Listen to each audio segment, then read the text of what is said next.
దేవుని నా స్తోత్రాలు.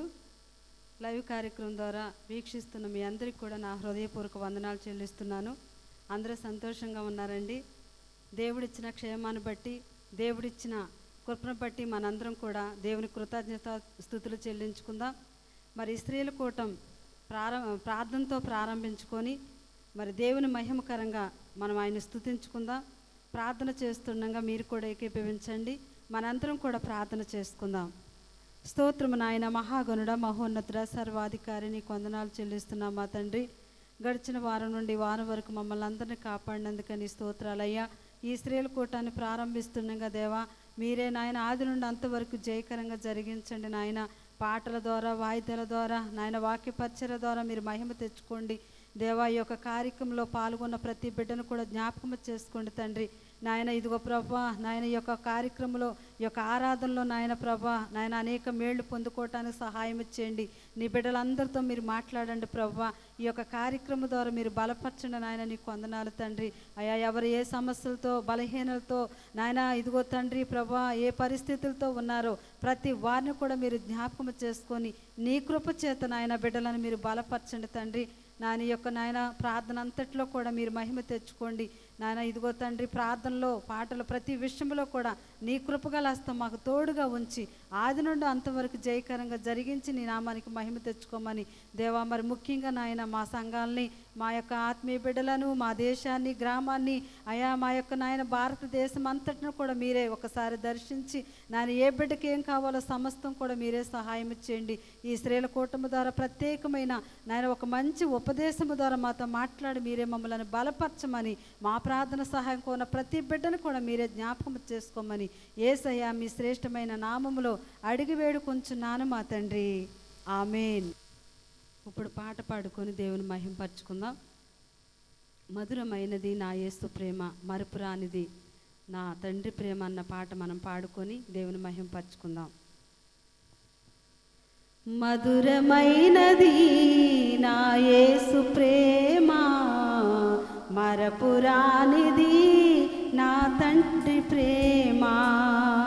మధురమైనది నా యేసు ప్రేమ, మరపురానిది నా తండ్రి ప్రేమ. మరువలేనిది నా యేసుని ప్రేమ, మరువలేనిది నా యేసుని ప్రేమ. మధురాతి మధురం నా ప్రియుని ప్రేమ, మధురాతి మధురం నా ప్రియుని ప్రేమ. ప్రేమ ప్రేమ ప్రేమ నా యేసు ప్రేమ. ప్రేమ ప్రేమ ప్రేమ నా తండ్రి ప్రేమ. మధురమైనది నా యేసు ప్రేమ, మరపురానిది నా తండ్రి ప్రేమ. మధురమైనది నా యేసు ప్రేమ, మరపురానిది నా తండ్రి ప్రేమ. ఇహలోక ఆశలతో అందుడనే నైతిని, నీ సన్నిధి విడిచి నీకు దూరమైతిని.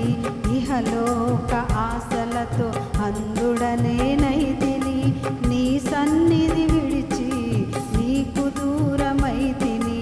చల్లని స్వరముతో నన్ను నీవు పిలచి, చల్లని స్వరముతో నన్ను నీవు పిలచి, నీ కౌగిట దాచిన నీ ప్రేమ మధురం, నీ కౌగిట దాచిన నీ ప్రేమ మధురం. ప్రేమ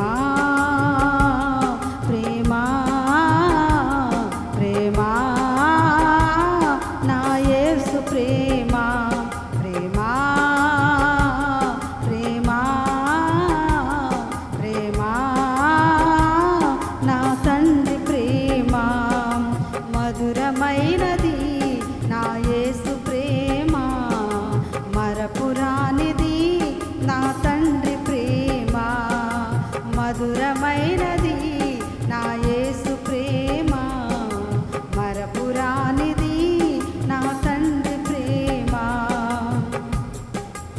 పర్వతములు తొలగిన మెట్టలు గతి తప్పిన ఎగసి పడే అలలతో కడలే గర్జించిన పర్వతములు తొలగిన మెట్టలు గతి తప్పిన ఎగసి పడే అలలతో కడలే గర్జించిన మరణపు ఛాయలే దరి చేరనీయక మరణపు ఛాయలే దరి చేరనీయక నీ కౌగిట దాచిన నీ ప్రేమ మధురం నీ కౌగిట దాచిన నీ ప్రేమ మధురం ప్రేమా ప్రేమా ప్రేమా నా యేసు ప్రేమా ప్రేమా ప్రేమా ప్రేమా నా తండ్రి ప్రేమ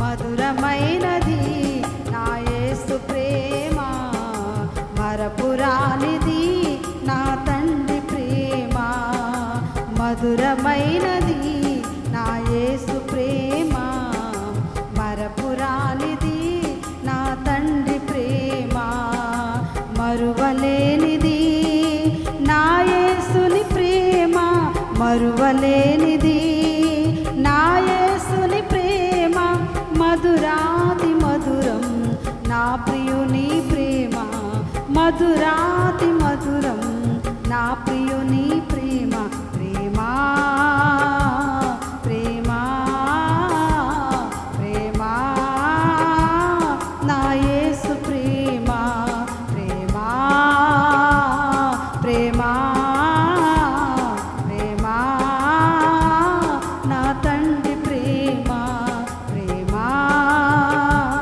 ప్రేమా ప్రేమా నా యేసు ప్రేమ హల్లెలూయా. దేవుని పరిశుద్ధ నామంలో మీ అందరికీ నా హృదయపూర్వకమైన వందనాలండి. ఈ సమయంలో మరి ఒక పాటను పాడుకొని దేవుని నామాన్ని మహిమపరచుదాం. ఎవరు మౌనంగా ఉండకుండా అందరం కలిసి పాడుచు చప్పట్లు కొడుచు ప్రభునామాన్ని మహిమపరచుదాం. నడిపించుచున్నావు నీవు నీ చిత్తానుసారమైన మార్గాలలో అనే పాట పాడుకొని దేవుని నామాన్ని మహిమపరచుదాం. నడిపించుచున్నావు నీవు నీ చిత్తానుసారమైన మార్గాలలో నడిపించుచున్నావు నీవు నీ చిత్తానుసారమైన మార్గాలలో కఠినమైన పరిస్థితులు కలవరపరచలేవు కారుమేఘాలే నన్ను తాకనే తాకలేవు కఠినమైన పరిస్థితులు కలవరపరచలేవు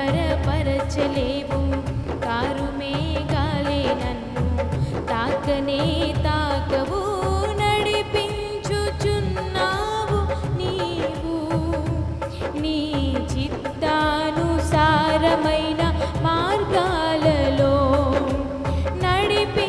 నడిపించుచున్నావు నీవు నీ చిత్తానుసారమైన మార్గాలలో అందరం కలిసి రెండోసారి పాడుచు దేవుని నామాన్ని మహిమపరచుదాం.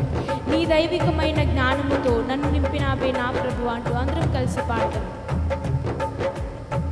నీ దైవికమైన జ్ఞానముతో నన్ను నింపినావే నా ప్రభువా నీ దైవికమైన జ్ఞానముతో నన్ను నింపినావే నా ప్రభువా నీ పూర్ణ వివేకముతో సంపూర్ణునిగా చేశావు నీ పూర్ణ వివేకముతో సంపూర్ణునిగా చేశావు అసాధ్యమైనది నీకేమున్నది నా యేసయ్యా అసాధ్యమైనది నీకేమున్నది అసాధ్యమైనది నీకేమున్నది నా యేసయ్యా అసాధ్యమైనది నీకేమున్నది నడిపించుచున్నావు నీవు నీ చిత్తానుసారమైన మార్గాలలో నడిపించుచున్నావు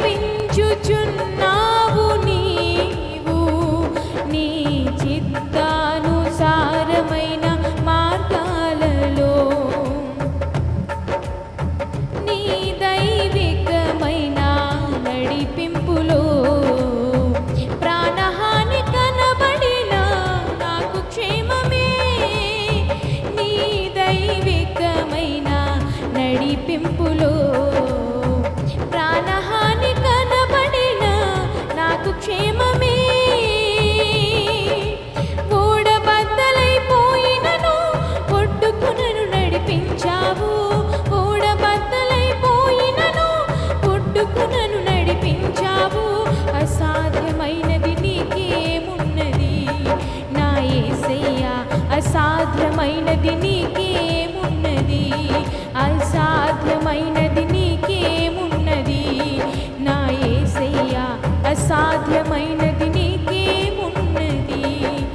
నడిపించుచున్నావు నీవు నీ చిత్తానుసారమైన మార్గాలలో. నడిపించుచున్నావు నీవు నీ చిత్తానుసారమైన మార్గాలలో. అందరం కలిసి పాడదాం. నీ దైవికమైన నీ నీతితో కాపాడితివి, నీ దయతో.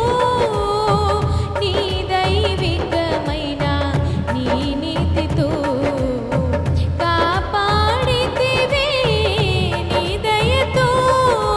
కీడు మేలుగా మార్చితివి, నా తలను పైకెత్తితివి. కీడు మేలుగా మార్చితివి, నా తలను పైకెత్తితివి. అసాధ్యమైనది నీకేమున్నది నా యేసయ్యా, అసాధ్యమైనది నీకేమున్నది, అసాధ్యమైనది నీకేమున్నది నా యేసయ్యా, అసాధ్యమైనది నీకేమున్నది.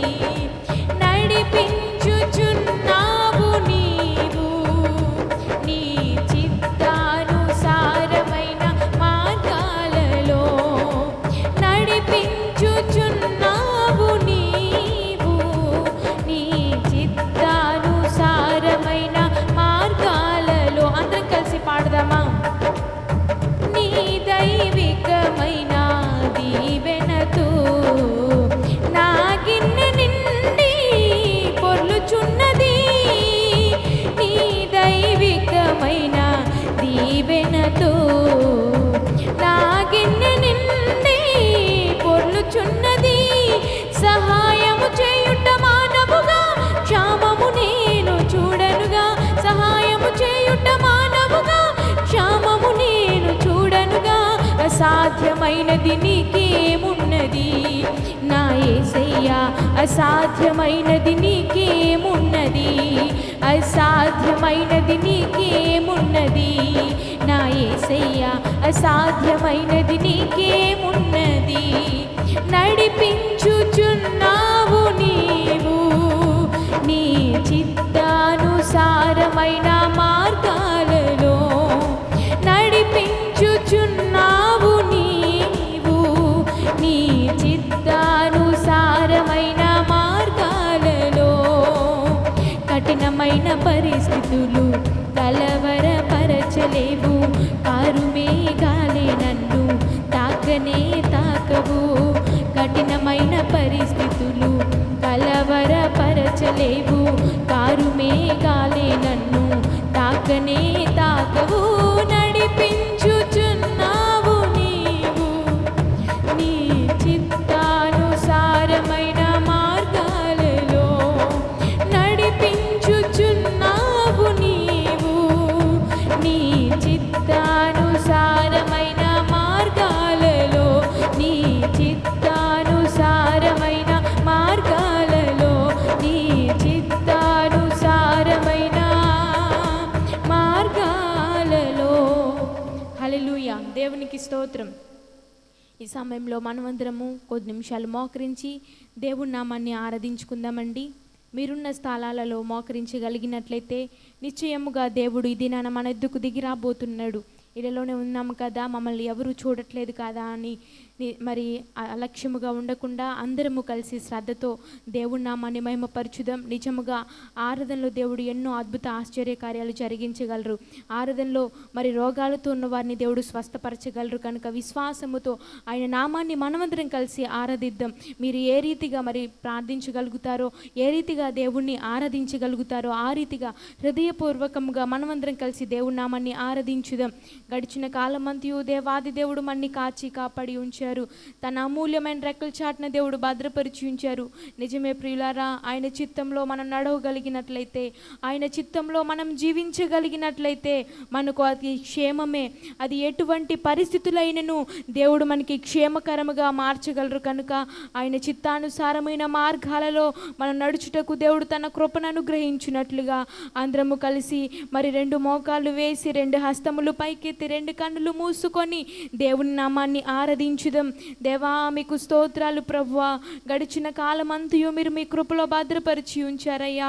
మీ క్షేమాన్ని ఇచ్చారు ప్రభువా, వందనాలంటూ ఆయన చేసిన మేలను తలపోసుకొనుచు కొద్ది నిమిషాలు ఆయన నామాన్ని స్తుతించుదాం, ఆయన నామాన్ని ఆరాధించుదాం. ప్రియమైన దేవుని బిడ్డ, దేవాది దేవుడు నువ్వు చేయుచున్న స్తుతుల మీద ఆయన ఆసీనులు కాగలరు. నీవు చేయుచున్న స్తుతుల ద్వారా ఆయన నీ జీవితంలో ఘనమైన కార్యాలు జరిగించగలరు. స్తుతిలో ఉన్న శక్తి మామూలుది కాదు, ఎంతగానో శక్తి కలది. కనుక అందరము స్తుతించుదాం. 2 హస్తములు పైకెత్తి, దేవా మీకు వందనాలు ప్రభువా, మిమ్మల్ని ఆరాధించే ఈ గొప్ప తరుణాన్ని మాకు అనుగ్రహించారు, వందనాలయ్యా. ఈ దినాన్ని చూడలేక ఎంతోమంది నశించిపోయారయ్యా. మాకంటే గనులైన వారు, అందచందాలు కలిగిన వారు నశించిపోయినప్పటికీ మీ అమూల్యమైన కృప చేత మమ్మల్ని భద్రపరిచారయ్యా. ఈ రీతిగా మిమ్మల్ని ఆరాధించడానికి మీరు మా కృపనిచ్చారంటూ అందరం కలిసి దేవుని నామాన్ని మహిమపరచుదామా. స్తోత్రమేసయ్యా, మీకు వందనాలు ప్రభువా. మీరు మాకు ఇచ్చిన ఈ జీవము కొరకై మీకు వందనాలయ్యా. అయ్యా, మీరు మాకు ఇచ్చిన ఆరోగ్యము కొరకై మీకు వందనాలు ప్రభువా. మమ్మల్ని క్షేమకరంగా మీరు ఉంచిన విధానం కొరకై వందనాలు అంటూ అందరం దేవుని పాదాల చెంత మరి కృతజ్ఞతతో ప్రార్థించుదాం, కృతజ్ఞతతో దేవుని స్తుతించుదాం. స్తోత్రమేసయ్యా, మీకు వందనాలు ప్రభువా. ఏసయ్యా మీకు స్తోత్రాలయ్యా, స్తోత్రాలయ్యా, మీకు వందనాలు ప్రభువా. బ్రతికి ఉన్నానంటే నీ కృప. అందరం కలిసి పాడుకొని దేవుని నామాన్ని మహిమపరచుదాం. నిజంగా ఈ దినాన మనం బ్రతికి ఉన్నామంటే అది కేవలం దేవుని కృపయే. మరి మనలో ఉన్న మరి బలగము కాదు, మన బలము కాదు, ఏదియో కాదు, కానీ దేవుని కృపయే ఈ రీతిగా తన సజీవమైన లెక్కలో మనందరినీ నిలిపి ఉన్నది. కనుక దేవా బ్రతికి ఉన్నానంటే నీ కృపయే దేవా, జీవిస్తున్నానంటే నీ కృపయే దేవా అంటూ అందరం కలిసి పాడుతూ దేవుని నామాన్ని మహిమపరచుదాం. బ్రతికి ఉన్నానంటే నీ కృపా, జీవిస్తున్నానంటే నీ కృపా. బ్రతికి ఉన్నానంటే నీ కృపా, జీవిస్తున్నానంటే నీ కృపా. ఏ యోగ్యత నాలో లేదు, ఎంత భాగ్యమునిచ్చావు. పరిశుద్ధత నాలో లేదు, నీ ప్రేమను చూపావు. ఏ యోగ్యత నాలో లేదు, ఎంత భాగ్యమునిచ్చావు. పరిశుద్ధత నాలో లేదు, నీ ప్రేమను చూపావు. యేసయ్యా నా యేసయ్యా, యేసయ్యా నా యేసయ్యా, యేసయ్యా నా యేసయ్యా, యేసయ్యా నా యేసయ్యా. బ్రతికి ఉన్నానంటే నీ కృపా, ఇలా జీవిస్తున్నానంటే నీ కృపా. బ్రతికి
భాగ్యమునిచ్చావు, పరిశుద్ధత నాలో లేదు, నీ ప్రేమను చూపావు. ఏ యోగ్యత నాలో లేదు, ఎంత భాగ్యమునిచ్చావు, పరిశుద్ధత మాలో లేదు, నీ ప్రేమను చూపావు. యేసయ్యా నా యేసయ్యా, యేసయ్యా నా యేసయ్యా, యేసయ్యా నా యేసయ్యా, యేసయ్యా నా యేసయ్యా, యేసయ్యా నా యేసయ్యా, యేసయ్యా నా యేసయ్యా. అవునయ్యా యేసయ్యా, బ్రతికి ఉన్నానంటే నీ కృపయే దేవా, ఈ రీతిగా జీవిస్తున్నానంటే ఇది కేవలం నీ కృపయే దేవా. నాలో ఏ యోగ్యత లేదయ్యా, ఏ అర్హత లేదయ్యా, పరిశుద్ధతో మాలో లేకపోయినప్పటికీ నీ కృప చేత, నీ వాత్సల్యత చేత మీరు మమ్మల్ని బ్రతికించి ఈ రీతిగా మీ సజీవమైన లెక్కలో రాసుకొని ఉన్న విధానం కొరకై కృతజ్ఞతాస్తుతులంటూ అందరము దేవుడి నామాన్ని స్తుతించుదాం. స్తోత్రమేసయ్యా, మహోన్నతుడా మీకు వందనాలు దేవా, పరిశుద్ధుడా మీకు స్తోత్రాలేసయ్యా. ప్రియ దేవుని బిడ్డ, దేవుని సన్నిధిలో నీవు శ్రద్ధతో ప్రార్థించగలిగినట్లయితే, నీ హృదయం అంతయు దేవుని పాదాల చెంత నీవు కుమ్మరించగలిగినట్లయితే, నీవు ఏ బాధతో బాధపడుచున్నావో, ఏ బలహీనత నిన్ను బంధించి ఉన్నదో, మరి నీకు ఏ అవసరత అయితే ఉన్నదో నిశ్చయముగా దేవుడు ప్రతి ఒక్క అవసరమును తీర్చబోతున్నారు. నీ ప్రతి ఒక్క కార్యమును దేవుడు నెరవేర్చబోతున్నారు. ఆరాధనే కదా, మమ్మల్ని ఎవరు చూడట్లేదు కదా అని మరి నిర్లక్ష్యంగా ఉండక శ్రద్ధతో దేవుని నామాన్ని నీవు ఆరాధించగలిగినట్లయితే, నిన్ను ఎవరు చూడకపోయినప్పటికీ చూస్తున్న దేవుడు ఉన్నాడు కనుక, ఆయన మనని చూస్తూ ఉన్నారు కనుక, నీవు చేసే ఆరాధన మీద ఆయన లక్ష్యం ఉంచి నీ జీవితాల్లో కార్యాలు జరిగించబోతున్నారు. మరి శ్రద్ధతో దేవుని పాదాల చెంత ప్రార్థించుదాం. నీ అవసరత ఏదైనా కావచ్చు, దేవుని పాదాల చెంత నీవు ప్రార్థించు. ప్రియమైన దేవుని బిడ్డ, దేవుడు నిశ్చయముగా నీవు చేయించిన మనముల మీద ఆయన దృష్టి ఉంచి నీ జీవితంలో కార్యాన్ని జరిగించబోతున్నారు కనుక, మనమందరం కలిసి మరి దేవుని నామంలో దేవుని సన్నిధిలో ప్రార్థించుదాం. దేవా మీకు వందనాలు ప్రభువా, యేసయ్యా మీకు స్తోత్రాలయ్యా, మీకు కృతజ్ఞతాస్తుతులయ్యా, మహోన్నతుడా మీకు వందనాలు ప్రభువా, యేసయ్యా మీకు స్తోత్రం స్తోత్రం. ఇంతవరకు దేవాది దేవుడు మరి ఆరాధనంతట్లో తోడయుండి ఎంతగానో జయకరంగా జరిగించి మనందరినీ దర్శించున్న విధానం కొరకై, మరి ముందున్న సమయమంతయు దేవాది దేవుడే ఆధ్వర్యముగా వహించి ఆయనే మరి సమస్తమును జయకరంగా జరిగించినట్లుగా వాక్య భాగం ద్వారా దేవుడు ఈ దినాన మనందరితో సూటిగాను తేటగాను మాట్లాడి మనందరి ఆత్మీయ జీవితములను దేవాది దేవుడు బలపరుచున్నట్లుగా రెండు హస్తములు పైకెత్తి దేవునికి స్తోత్రం చెల్లించుదామా. స్తుతి స్తోత్రం, స్తుతి స్తోత్రం, స్తుతి స్తోత్రం, స్తుతి స్తోత్రం. స్తోత్రం యేసయ్యా, మహోన్నతుడా మీకు వందనాలు ప్రభువా. ఇంతవరకు పాటలో మీరున్నారు, వందనాలయ్యా. ఆరాధనలో ప్రతి ఒక్క బిడ్డను మీరు దర్శించి ఉన్నారు దేవా. ప్రతి ఒక్కరిని మీరునైనా స్తోత్రంనైనా దర్శించి ప్రతి ఒక్కరిని బలపరిచిన విధానం కొరకై మీకు వందనాలు దేవా. అయ్యా స్తోత్రం. వాక్య భాగంలోకి మేము వెళ్ళబోచుండగా మా హృదయాలను వాక్యం కొరకు సిద్ధపరచండి దేవా. అయ్యా తెరవబడిన హృదయాలతో మీ వాక్యాన్ని వినడానికి మీ కృప మా అందరికీ అనుగ్రహించమని వేడుకొంచున్నాను దేవా. వాక్యం చెప్పబోచున్న నన్ను కూడా మీ సిలువ చాటున మరుగుపరచండి అయ్యా. మీ బిడ్డలకు ఏ మాటలైతే అవసరమైనయో ప్రతి ఒక్క బిడ్డతో మీరే మాట్లాడమని వేడుకుంటూ సమస్త మహిమ ఘనత ప్రభావములు మీకే చెల్లిస్తూ యేసు నామమున ప్రార్థించి అడిగి వేడుకొనుచున్నాము తండ్రి, ఆమేన్. ఇంతవరకు దేవుడు ఆరాధనలో తోడయుండి మరి ఎంతగానో మహిమ పొందుకొని మనందరినీ దర్శించిన విధానం కొరకే దేవాది దేవుని ఎంతగానో స్తుతిస్తున్నాను. మరి ఈ సమయాన్ని ఇచ్చిన దైవ సౌకర్యాలకి నా హృదయపూర్వకమైన వందనాలు తెలియపరుస్తున్నాను. ఈ దినాన కొద్ది నిమిషాలు మనం వాక్య భాగాన్ని ధ్యానం చేసుకుందామండి. మరి ఎవరు నిర్లక్ష్యంగా ఉండకుండా లక్ష్యముతో వాక్యాన్ని వినవలసిందిగా మనవి చేయుచున్నాను. ఈ దినమున నా వాక్యాంశం ఏమిటంటే యాయేలు అనే స్త్రీ గురించి కొద్ది నిమిషాలు మనం ధ్యానం చేసుకుందాం. బైబిల్లో ఎంతోమంది స్త్రీలు ఉన్నారు. ప్రతి ఒక్క స్త్రీకి ఒక్కొక్క ప్రత్యేకత ఉంది. స్త్రీ గురించి రాయబడిందంటే, దేవాది దేవుడు బైబిల్లో స్త్రీ గురించి రాయించారంటే ఆమెకి చాలా ప్రత్యేకత ఉంది కాబట్టే దేవాది దేవుడు రాయించి ఉన్నారండి. మరి అదే రీతిగా బైబిల్లో ఈ యాయేలు గురించి కూడా రాయబడి ఉంది. ఏ సందర్భంలో ఈమె గురించి రాయబడి ఉంది, అసలు ఈమెలో ఉన్న గుణలక్షణాలు ఏమిటి, మరి దేవాది దేవుని దృష్టిలో మరి ఆయన బైబిల్ గ్రంథంలో రాయించబడడానికి ఈమె ఎటువంటి లక్షణాలు కలిగి ఉంది, మరి కొద్ది నిమిషాలు మనం అందరం ధ్యానం చేసుకుందామండి. న్యాయాధిపతుల గ్రంథంలో యాయేలును మనం చూస్తూ ఉన్నాం. న్యాయాధిపతుల గ్రంథంను మనం గమనించినట్లయితే అసలు న్యాయాధిపతులు ఎలా నియమించబడ్డారు?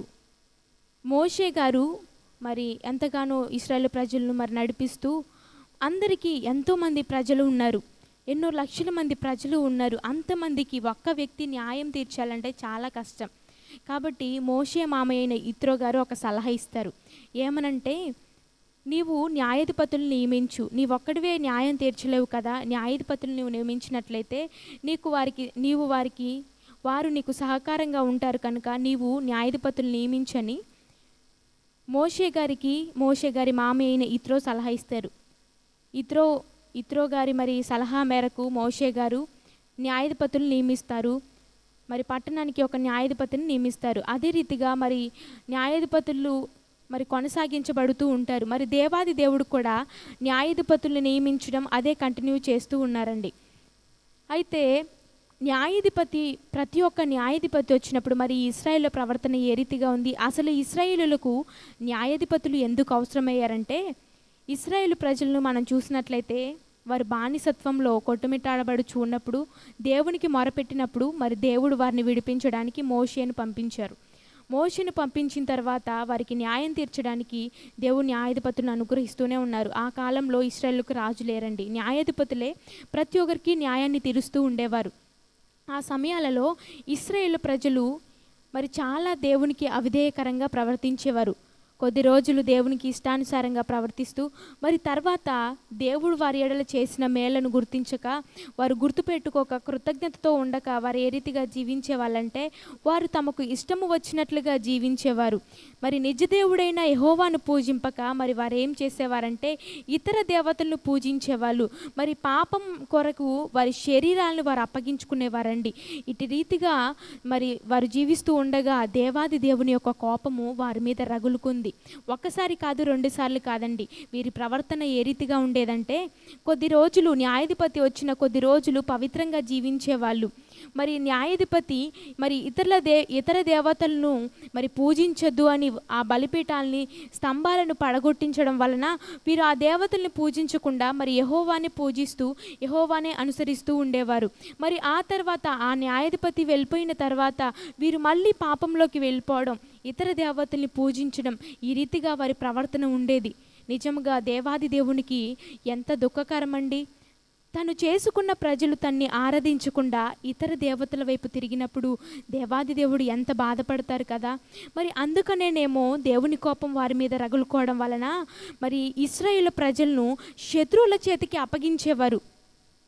మరి ఎవరైనా ఇప్పుడు దేవాది దేవుడు ఆ ఇశ్రాయేలులకు తండ్రిగా ఉన్నాడు. తండ్రిని వ్యతిరేకించి ఇతర దేవతల దగ్గరికి వెళ్ళినప్పుడు ఎవరికైనా బాధే ఉంటుంది. తల్లిదండ్రులు మనం చూసినట్లయితే వారి బిడ్డలు ఏదైనా తప్పు చేసినప్పుడు, తప్పుడు మార్గంలో వారు వెళ్తూ ఉన్నప్పుడు తల్లిదండ్రులు ఏం చేస్తారండి, మరి వాళ్ళని శిక్షించి వారిని దండించి సరైన మార్గంలో పెట్టడానికి ప్రయత్నిస్తూనే ఉంటారు. అంత మాత్రాన వారి తల్లిదండ్రులకి వారి బిడ్డలంటే కోపమా, వారి బిడ్డలంటే పగ కాదు. ఎందుకంటే వారి బిడ్డలు సరైన మార్గంలో నడవాలని ప్రతి ఒక్క తల్లిదండ్రుల ఆశ. కాబట్టి దేవాది దేవుడు కూడా, తండ్రి అయిన దేవుడు కూడా ప్రతి ఒక్క బిడ్డను సరైన మార్గంలో నడిపించడానికి, సన్మార్గంలో నడిపించడానికి కొన్నిసార్లు నీవు తప్పుడు మార్గంలో వెళ్తున్నప్పుడు ఏ రీతిగా నిన్ను ఆయన సరిదిద్దగలరో, ఏ రీతిగా సన్మార్గంలో నడిపించగలరో ఆయనకు తెలుసు కనుక కొన్నిసార్లు నిన్ను శిక్షకు అప్పగించవచ్చు. అదే రీతిగా ఇశ్రాయేలును కూడా శత్రువుల చేతికి దేవుడు అప్పగించి ఉన్నారు. శత్రువుల చేతికి అప్పగించబడినప్పుడు వారు దేవాది దేవుని సన్నిధిలో వారు ఆ శిక్షను భరించలేక, మరి ఆ బాధలను భరించలేక, వారు పెట్టే హింసలను భరించలేక అప్పుడు దేవుడు వారికి గుర్తొచ్చేవారండి. అప్పుడు దేవుని పాదాల చెంతకు వారు వచ్చి, దేవా మమ్మల్ని ఈ శత్రువుల చేతుల్లో నుంచి విడిపించండి అని దేవాది దేవుని పాదాల చెంత వారు మొరపెట్టుకునేవారు. మరి అదే రీతిగా న్యాయాధిపతులు వస్తూ ఉండేవారు, వెళ్ళిపోతూ ఉండేవారు. ఇటువంటి న్యాయాధిపతుల గ్రంథంలో మరి న్యాయాధిపతి అయిన ఒక స్త్రీ ఉంది, ఆమె దెబోరా. ఆ దెబోరా కాలంలో ఉన్నామే ఈ యాయేలు. దెబోరా న్యాయాధిపతిగా ఉన్నప్పుడు మరి సిసెరా, యాబీను వారు 20 సంవత్సరాలు ఇశ్రాయేలీలను మరి బాధ పెట్టడం, 20 సంవత్సరాలు దేవుడు వారి చేతికి అప్పగించినట్లుగా సిసెరా 20 సంవత్సరాలు ఇశ్రాయేలును బాధ పెట్టినట్లుగా మనం చూస్తూ ఉంటాము. ఆ సమయంలో ఇశ్రాయేలీలు దేవునికి మొరపెట్టినప్పుడు దెబోరా ప్రవక్తను దేవుడు ఎన్నుకున్నాడు. ఆమె ఎంతగానో దేవుని కోసం పనిచేసిందండి. ఒక స్త్రీ అయినప్పటికీ తన బలాన్ని, తన సాహసాన్ని అంతటిని మరి కూడగట్టుకొని దేవుని కోసం పనిచేసింది. ఆమె 2 విధాలుగా దేవుని కోసం పనిచేసింది. ఒకటి ప్రవక్త్రిగా పనిచేసింది, రెండవదిగా న్యాయాధిపతిగా ఆమె పనిచేసింది. ఆమె గురించి ఒక మాట, మంచి మాట బైబిల్లో చెప్పబడింది.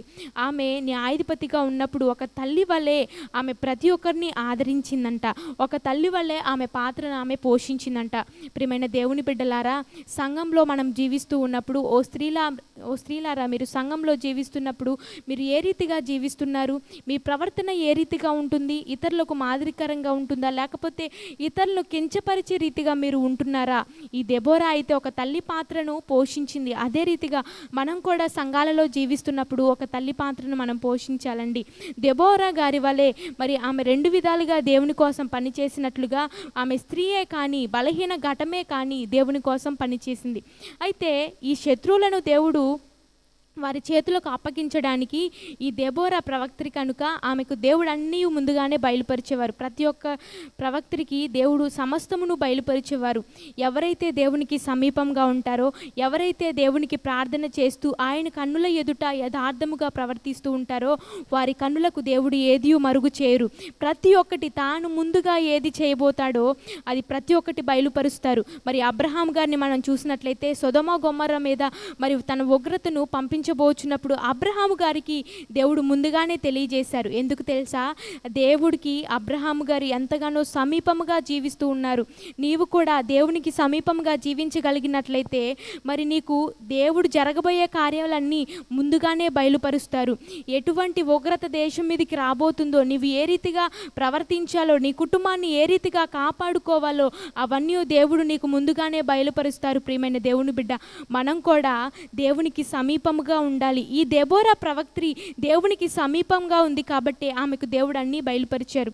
అయితే ఈ దెబోరా మరి సైన్యాన్ని సిద్ధపరచాలి కదా. ఈమె ఈమె ఒక స్త్రీ కాబట్టి ఈమె సిద్ధపరచలేదు. కాబట్టి తన కింద ఒక సైన్యాధిపతి ఉన్నాడు. ఆయన పేరే బారాకు. అతనికి ఒక మాట సెలవిచ్చింది. అతను కూడా ఎంతగానో విశ్వసనీయుడు. మరి దెబోరా ప్రవక్త కింద మంచి ఎంతగానో నమ్మకమైన వాడు, ఎంతగానో నమ్మకంగా పనిచేసేవాడు. అతన్ని పిలిచి, నీవు 10,000 మంది సైన్యాన్ని సిద్ధపరచు, మనము యుద్ధానికి వెళ్దాం, తాబోరు కొండ యుద్ధకు యుద్ధానికి వెళ్దాము. మరి సిసెరా మన మీదికి వస్తున్నాడు, ఎంతగానో మనని బాధిస్తూ ఉన్నాడు. మరి ఇశ్రాయేలు పెట్టిన మొర దేవుడు ఇశ్రాయేలు చేసిన మొర దేవుడు విని ఉన్నారు కనుక మరి వారి చేతిలో నుంచి మనని పోతున్నారు అని ఆ బారాకుకు చెప్పినప్పుడు అతను వెళ్ళి 10,000 మంది సైన్యాన్ని సిద్ధపరుస్తారండి.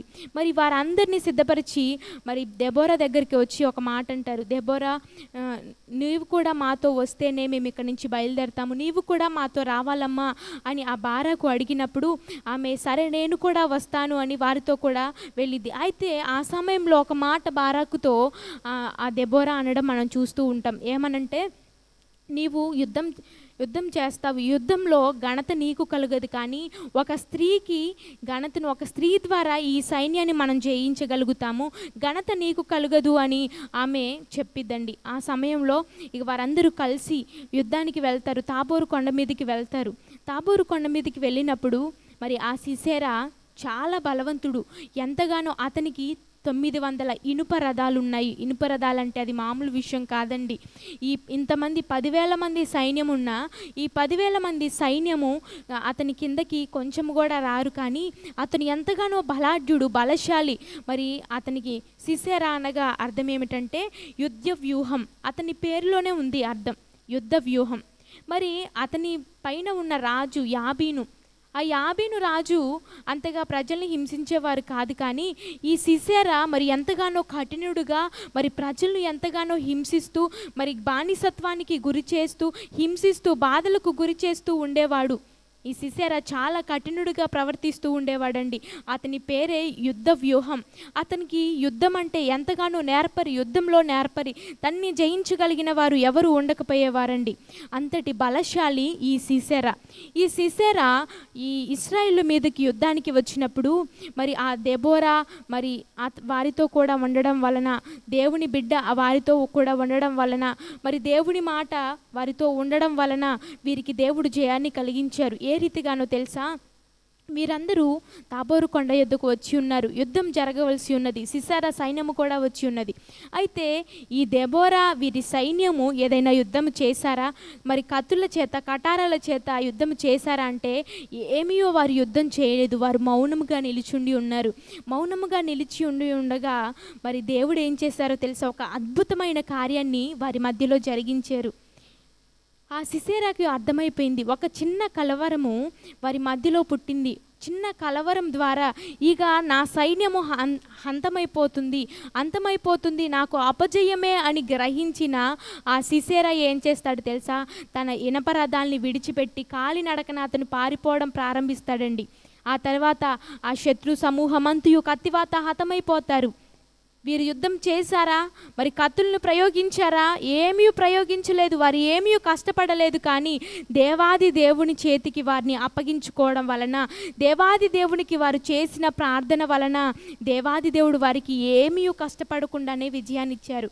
ప్రియమైన దేవుని బిడ్డ, కొన్నిసార్లు నీవు అనుకొనిచున్నావేమో, నా జీవితంలో ఎందుకు దేవుడు ప్రార్థన ఆలకించట్లేదు, నేను పెడుతున్న మొరలను దేవుడు ఎందుకు ఆలకించట్లేదు అని నువ్వు బాధపడుచు కృంగిపోవచ్చు ఉన్నావేమో.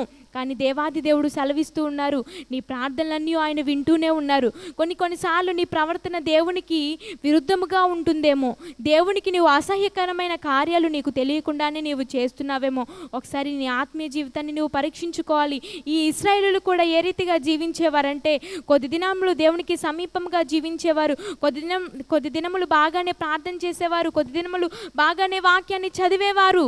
కానీ మళ్ళీ వారి భక్తిలో వారు దిగజారిపోయేవాళ్ళు.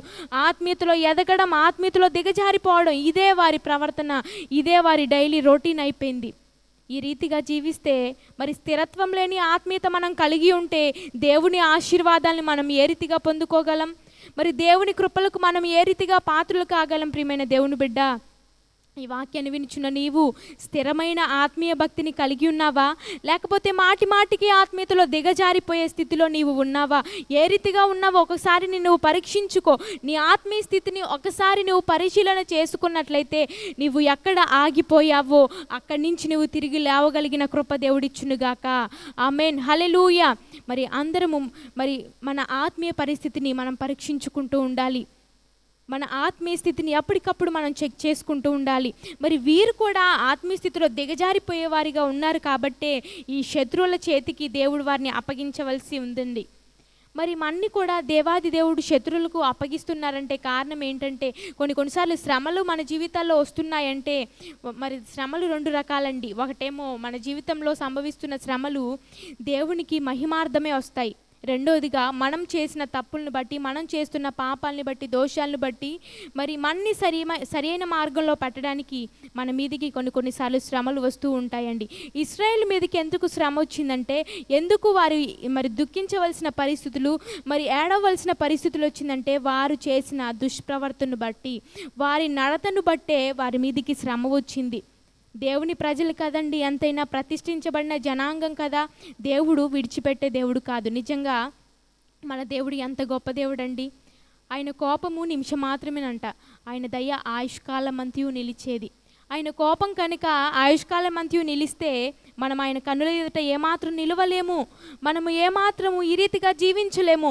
ఆయన కోపం నిమిషం మాత్రమే కాబట్టి మనం ఈ రీతిగా ఉన్నాము. ఎన్నోసార్లు తెలియక మన ఆత్మీయ జీవితాల్లో తప్పిపోతూ ఉన్నాము. ఎన్నోసార్లు మరి తప్పటడుగులు వేస్తూ దేవునికి దూరంగా అయిపోతూ ఆయనకు వ్యతిరేకంగా ప్రవర్తిస్తూ ఉన్నప్పటికీ మరి దేవాది దేవుడు ఎంతగానో మన్ని తన కృపల చేత నింపి నడిపిస్తున్నారంటే, ఆయన దయ ఆయుష్కాలమంతయు నిలిచేది. ప్రియమైన దేవుని బిడ్డ, ఆయన మన ఎడల చూపుచున్న ఆ దయను మనం నిలుపుకోవాలి, ఆ కృపలో మనం నిలిచి ఉండాలి. ఈ ఇశ్రాయేలు దాన్ని నిలుపుకోలేకపోయారండి. అందుకనే వీరు దేవుని కృపలకు కొన్నిసార్లు మరి చాలామంది కానాలలో ప్రవేశించలేకపోయారు. మనం అటు రీతిగా జీవించొద్దు, కానీ ప్రతి ఒక్క సమయంలో స్థిరమైన భక్తి కలిగి జీవించాలి. అయితే ఈ యుద్ధంలో ఆ సిసెరా సైన్యం ఓడిపోయింది. సిసెరా సైన్యం అంతయు కత్తివాత హతమైపోయి, మరి ఈ సిసెరా ఇనుపరథాలని విడిచిపెట్టి రథంలో నుంచి దిగి ఎక్కడికి పారిపోవడం ప్రారంభించాడంటే, అక్కడ తనకి ఒక గుడారం కనిపిస్తుంది. ఆ గుడారానికి అతను పారిపోవడం ప్రారంభించాడు. ఆ గుడారానికి అతను పరిగెత్తుకుంటూ వస్తుంటుండగా ఆ గుడారంలో ఉన్న స్త్రీ ఎవరో తెలుసా? యాయేలు అతన్ని దూరం నుంచి చూసి మరి అతని దగ్గరికి అతన్ని కలుసుకోవడానికి పరిగెత్తుకుంటూ వెళ్ళిపోయింది. పరిగెత్తుకుంటూ ఆమె అక్కడ ఉండి నా ఏలినవాడా అని పిలుస్తుంది. మనం బైబిల్ గ్రంథంలో ఆ వాక్యాన్ని చదువుదామండి. న్యాయాధిపతుల గ్రంథము 4వ అధ్యాయము 18వ వచనము. అప్పుడు యాయేలు సిసెరాను ఎదుర్కొనబోయి అతనిని చూచి, నా ఏలినవాడా, నా తట్టు తిరుగుము, భయపడకుమని చెప్పినందున అతడు ఆమె గుడారమున జొచ్చెను.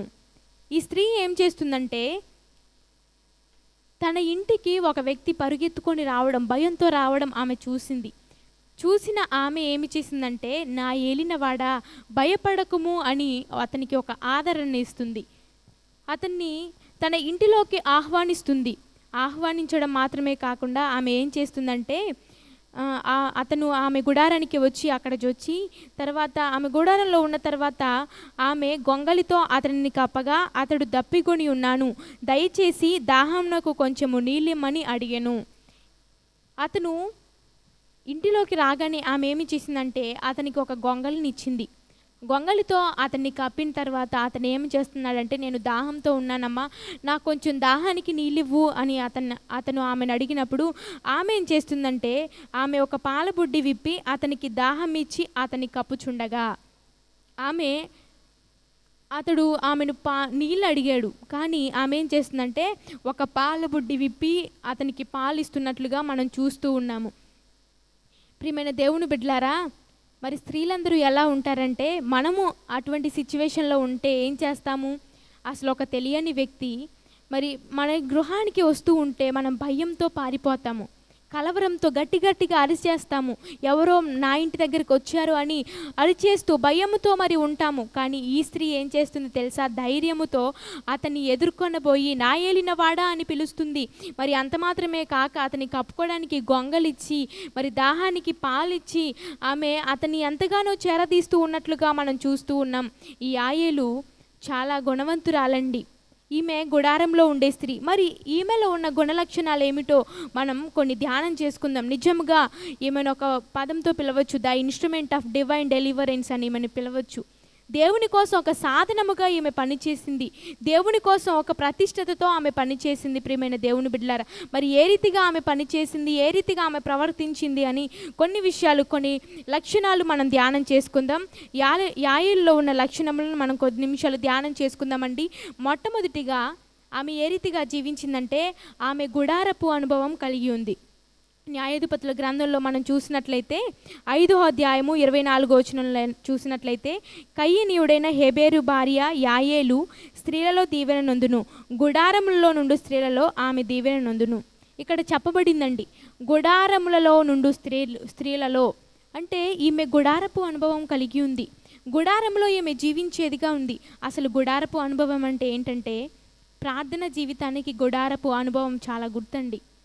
గుడారంలో ఉండే ప్రతి ఒక్క స్త్రీ ప్రార్థనా శక్తి కలిగిన స్త్రీ అని మనం గుర్తించవచ్చు.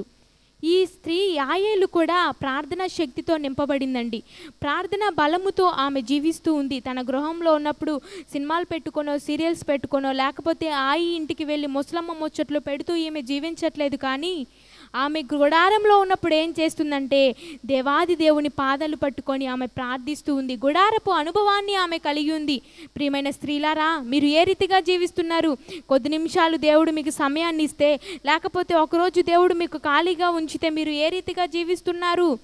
మీ సమయాన్ని వ్యర్థముగా మరి గడుపుతూ ఉన్నారా? లేకపోతే దేవుడు మీకు ఇచ్చిన విలువైన సమయాన్ని ఆయన కోసం ఖర్చు పెడుతూ ఉన్నారా? ఒకసారి మీరు జ్ఞాపకం చేసుకోనండి. ఏ రీతిగా మన సమయాన్ని మనం వినియోగించుకుంటున్నామో. మనకి దేవుడిచ్చిన సమయం చాలా విలువైనది. బైబిల్ గ్రంథంలో చెప్పబడి ఉన్నది, దినములు చెడ్డవి కనుక సమయమును పోనీక సద్వినియోగం చేసుకునండి అని దేవుని వాక్యం సెలవిస్తుంది. నా ప్రియమైన దేవుని బిడ్డలారా, దేవుడు మనకిచ్చిన విలువైన సమయాన్ని మనమందరం సద్వినియోగపరుచుకొని ఆయన పాదల చెంత ఈ యాయలు వలె ప్రార్థించే వారిగా, గుడారపు అనుభవం కలిగిన వారిగా జీవించాలి. చాలామంది స్త్రీలు ఖాళీ దొరికితే ఏం చేస్తారు తెలుసా? ఎప్పుడు బయటికి వెళ్దామా, ఎప్పుడు వాళ్ళ ఇంటికి వెళ్దామా, వాళ్ళతో గడుపుదామా అనే ఆలోచిస్తూ ఉంటారు. చాలామందికి గృహాల్లో నివసించడం, వారికి ఖాళీ సమయం దొరికినప్పుడు ఇంట్లో ఉండడం ఇష్టం ఉండదు. బయట జల్సాలు చేయడం, బయట మరి విహారాలు చేయడం చాలామందికి ఇష్టం. ఆ రీతిగా మనం ఉండద్దు. కానీ స్త్రీలమైన మనం గుడారంలో ఉండి ప్రార్థించే అనుభవంలో మనం జీవించుదుము గాక. మరి రెండవదిగా ఈమెలో ఉన్న లక్ష్యం మనం జ్ఞాపకం చేసుకున్నట్లయితే ఈమె ఆతిథ్యం ఇచ్చేదిగా ఉన్నది. ఆతిథ్యం ఇచ్చే స్త్రీగా ఈమెను మనం చూస్తూ ఉన్నాము. ఆ సిసేరా ఆమె గృహానికి వచ్చినప్పుడు అతడు ఆమెను ఏమడిగాడండి? నీళ్ళిమ్మని అడిగాడు. నీళ్ళిమ్మని అడిగినప్పుడు ఆమె ఏం చేసిందో తెలుసా? దాహానికి పాలబుడ్డిని విప్పి ఇచ్చింది. ఈమె ఒక ఆతిథ్యం ఇచ్చే స్త్రీగా మనం చూస్తూ ఉన్నాం. బైబిల్ గ్రంథంలో చెప్పబడింది. హెబ్రీయులకు రాసిన పత్రిక 13వ అధ్యాయం 1వ వచనంలో మనం చూసినట్లయితే, ఆతిథ్యము చేయ మరొకడి మీరు తెలియకనే దేవదూతలకు ఆతిథ్యము చేయుచున్నవారు అని దేవుని వాక్యం సెలవిస్తుంది. మనము కూడా ఆతిథ్యము చేసే స్త్రీలుగా ఉండాలి. చాలామంది స్త్రీలను చూస్తే మరి దైవభక్తి కలిగిన స్త్రీల వల్లే ప్రవర్తిస్తూ ఉంటారు, కానీ వారిలో ఆతిథ్యం చేసే గుణం ఉండదు. ఎవరైనా ఇంటికి వస్తే ఏం చేస్తారో తెలుసా? కనీసం మంచినీళ్ళు ఇవ్వడానికి కూడా వారు సోమరిపోతుల్లాగా ప్రవర్తిస్తూ ఉంటారు. మరి ఇంటికి వచ్చిన వారికి మనం ఆతిథ్యం చేయటం మర్చిపోకూడదు. మనం చేసిన ఆతిథ్యం ద్వారా మన దేవుడు గనులుగా ఎంచుతాడు. కొన్నిసార్లు మన ఇంటికి తెలియని వ్యక్తులు వస్తూ ఉంటారు. మరి ఆడుకునేవారో లేకపోతే ఎవరో ఒకరు వస్తూ ఉన్నప్పుడు వారిని మనం తృణీకరించొద్దు. కానీ మన దగ్గర ఏది ఉంటే అది వారికి సహాయం చేయాలి. ఎవరైనా తినడానికి ఆహారం అడిగినప్పుడు వారికి ఆహారాన్ని ఇవ్వాలి. ప్రియమైన స్త్రీలారా, మీరు ఏ రీతిగా ఉన్నారు? ఆతిథ్యం ఇచ్చే లక్షణము, ఆతిథ్యం ఇచ్చే గుణం మీలో ఉందా? దైవ సేవకులు మరి మీ గృహాలకు వచ్చినప్పుడు దైవ సేవకులకు ఆతిథ్యం మీరు చేయుచున్నారా? ఆతిథ్యము చేసే స్త్రీగా మరి మనం ఉండినట్లయితే నిశ్చయముగా మనకి తెలియకుండానే దేవదూతలకు మనం పరిచర్య చేసేవారిగా, దేవదూతలకే ఆతిథ్యం ఇచ్చేవారిగా మనం ఉన్నట్లుగా దేవుడు సహాయం చేస్తారు. అటు రీతిగా దేవుడు మనం దీవిస్తారు. ఆతిథ్యంలో ఉన్న ఆశీర్వాదాలను, దాని వెనకాల ఉన్న ఆశీర్వాదాలను దేవుడు మనకు అనుగ్రహిస్తారు. కనుక ఆతిథ్యం ఇచ్చే స్త్రీలుగా మనం అందరం ముందుముగాక. మరి మూడోదిగా మనం గమనించినట్లయితే ప్రియులారా, శత్రువును పసిగట్టేదిగా ఈ యాయలు ఉంది. ఆ సిసేరా ఆమె ఇంటి దగ్గరికి పరిగెత్తుకుంటూ వచ్చినప్పుడు, ఆమె గుడారపు నివాసానికి ఆమె దగ్గరికి వచ్చినప్పుడు ఆమె ఏం చేసింది తెలుసా? ఇవన్నీ దేని ద్వారా చేసిందంటే ఆమె ఇతను ఒక శత్రువు అని ఆమె పసిగట్టింది. ఇతను ఒక శత్రువు, ఇతను ఇశ్రాయేలీయులకు మరి హాని చేయడానికి తలపెడుతున్నాడు అని ఆమె గ్రహించింది. మరి ఈమెకి ఎవరైనా చెప్పారా అండి? దెబోరా వచ్చి చెప్పిందా ఈమెకి? లేకపోతే బారాకు వచ్చి చెప్పాడా? ఇతను మాకు హాని చేస్తున్నాడు, ఇశ్రాయేల్ ప్రజలను చంపడానికి మరి యుద్ధం చేయడానికి ఇతను వచ్చాడని ఈమెకి ఎవరైనా తెలియజేశారా? తెలియచేయలేదు. కానీ తనంతట తానే ఆత్మ జ్ఞానము చేత ఈమె పసిగట్టినట్లుగా మనం చూస్తూ ఉన్నాము. ఇలా పసిగట్టాలంటే మనకు దైవికమైన జ్ఞానం ఉండాలి. దైవికమైన జ్ఞానం ఏ రీతిగా వస్తుందంటే దేవుని పాదాల చెంత అడగడం ద్వారా. మీలో ఎవరికైనా జ్ఞానము కొదువుగా ఉంటే నన్ను అడగండి, నేను వారికి ధారాళముగా జ్ఞానాన్ని ఇస్తాను అని దేవుని వాక్యం సెలవిస్తుంది. కనుక మరి జ్ఞానాన్ని దేవుని పాదాల చెంత మనం అడిగేవారిగా ఉండాలి. అప్పుడు దేవుడు మనకి సమృద్ధిగా జ్ఞానాన్ని ఇస్తారు. చాలామంది ఈ లోక సంబంధమైన జ్ఞానం కోసం ప్రాకులాడుతూ ఉంటారు. ఎంతగానో బుక్స్ చదువుతూ మరి ఎంతగానో ఎన్నో వేదాలు పఠిస్తూ లోక సంబంధమైన జ్ఞానం కోసం ప్రయాసపడతారు. కానీ ఈ లోక సంబంధమైన జ్ఞానాన్ని సంపాదించుకున్న వారెవ్వరూ ఇప్పటికీ నిలిచి ఉండలేదు. వారి జ్ఞానం వారిని రక్షించలేదు. ప్రియమైన దేవుని బిడ్డలారా, మరి ఎంతోమంది మ్యారేజ్కి ముందు ఏం చేస్తారంటే ప్రీ మ్యారిటల్ మరి అది కోర్స్ తీసుకుంటారు. ఏం చేస్తారంటే వారు ట్రైన్ అవుతారు, లేకపోతే వారు ఏ రీతిగా జీవించాలో వారు నేర్చుకుంటారు. కానీ దైవికమైన జ్ఞానం మనకు ఉంటే, స్త్రీలుగా ఒక ఆత్మ జ్ఞానంతో మనం నడిపించబడగలిగినట్లయితే మరి ఆత్మ జ్ఞానం ద్వారానే మన కుటుంబాల్ని మనం కట్టుకోగలము, మన బిడ్డల్ని మనం సరైన మార్గంలో నడిపించగలము. ఒకవేళ మీ భర్తలు మారకుండా ఉన్నారా? ఆత్మ జ్ఞానం ద్వారానే వారు ఎటు వెళ్తున్నారో, ఏమి చేస్తున్నారో, ఏ రీతిగా ప్రవర్తిస్తున్నారో. నీ బిడ్డలు బయటికి వెళ్తున్నారంటే, లేటుగా వస్తున్నారంటే వారు ఎందుకు లేటుగా వస్తున్నారో నీకు తెలుసా? వారు ఏ రీతిగా ప్రవర్తిస్తున్నారో, వారి ప్రవర్తన ఏ రీతిగా ఉందో నువ్వు చెప్పగలవా ప్రియమైన దేవుని బిడ్డ? ఆత్మజ్ఞానం నీలో ఉన్నట్లయితే నీ బిడ్డల ప్రవర్తన, వారి ఆత్మీయ జీవితం ఏ రీతిగా ఉందో నువ్వు గుర్తించగలవు. నీ భర్త ఆత్మీయ జీవితం ఏ రీతిగా ఉందో నీవు గుర్తించగలవు ప్రియమైన దేవుని బిడ్డ. అట్టి ఆత్మజ్ఞానము చేత మనమందరం నింపబడుదుముగాక. ఆత్మజ్ఞానం ప్రతి ఒక్క స్త్రీకి చాలా అవసరం. ఎందుకంటే జ్ఞానవంతురాలు తన ఇల్లు కట్టుకొనును, మూఢురాలు తన చేతులతో తన ఇల్లు ఓడబెరుకునని దేవుని వాక్యం సెలవిస్తూ ఉంది. కాబట్టి ఆత్మజ్ఞానము చేత దేవుడు మనందరినీ నింపునట్లుగా ఆయన పాదాల చెంత జ్ఞానం కోసం వేడుకుందాం. మరి ఈ స్త్రీ శత్రువును పసిగట్టేదిగా ఉన్నట్లుగా మనం చూస్తూ ఉన్నాం. మనము కూడా అపవాది అయిన శత్రువు మన జీవితాల్లో తలపెడుతున్న ప్రతి ఒక్క కార్యాన్ని, వాడు చేస్తున్న ప్రతి ఒక్క పన్నుతున్న కుయుక్తులను మనం పసిగట్టే వారిగా ఉండాలి. ఏ రీతిగా మన కుటుంబాల్లో అసమాధానాన్ని కలిగిస్తూ ఉన్నాడో, ఏ రీతిగా అయితే మరి రోగాలు పెడుతూ మన ఆత్మీయతలో కృంగదీస్తూ ఉన్నాడో, దేవుని దూషించేటట్లుగా కొన్నిసార్లు నీకు వస్తున్న పరిస్థితులను బట్టి, అయ్యో ఎందుకు ఈ పరిస్థితులు నాకు, నేను దేవుని నమ్ముకునే ఉన్నాను కదా, ఎందుకు ఈ రీతిగా జరుగుతుందని కొన్నిసార్లు నువ్వు కృంగిపోతున్నావు కదా. ఆ కృంగిదల అపవాది పెట్టేదే. అది నువ్వు పసిగట్టాలి. అది నువ్వు పసిగట్టాలంటే ఆత్మజ్ఞానం నీకు కావాలి ప్రియమైన దేవుని బిడ్డ. నీ శత్రువులు నీవు పసిగట్టాలి. ఎవరి దగ్గర ఏ రీతిగా ప్రవర్తించాలో నీవు పసిగట్టాలి. ఆ రీతిగా జీవించాలంటే దేవుడు ఆత్మజ్ఞానాన్ని నీకు అనుగ్రహించును గాక. మనందరికీ దేవుడు ఆత్మజ్ఞానాన్ని అనుగ్రహించును గాక. మరి ఇంకొకటి, ఈమెలో ఉన్న లక్షణాన్ని మనం చూసినట్లయితే, దేవుడు ఇచ్చిన అవకాశాన్ని ఆమె జారవిడుచుకోలేదు. దేవుడు తనకు ఒక అవకాశాన్ని ఇచ్చాడు. ఏ రీతిగా దేవుడు తనకు అవకాశాన్ని ఇచ్చాడంటే, ఈమె ఒక స్త్రీ చాలా బలహీన ఘటమండి. బైబిల్ సెలవిస్తుంది కదా.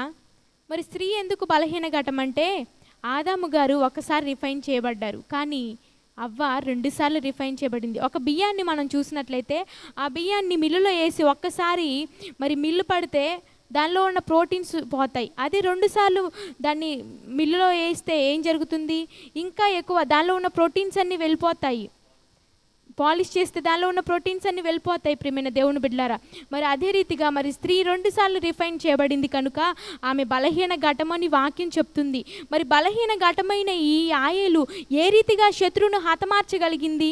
దేవుడు తనకిచ్చిన అవకాశాన్ని ఏ రీతిగా ఆమె సద్వినియోగపరచుకోగలిగిందంటే, ఆమె ఒక జ్ఞానముతో ప్రవర్తించింది కనుకనే ఆమె దేవుడు తనకిచ్చిన అవకాశాన్ని చేజార విడుచుకోలేదు.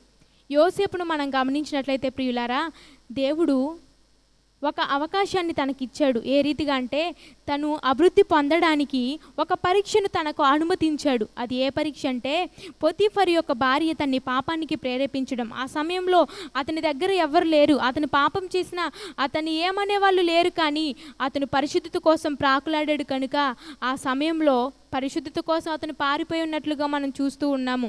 దేవుడు తనకిచ్చిన అవకాశాన్ని అతను ఏం చేశాడు తెలుసా? సద్వినియోగపరుచుకున్నాడు.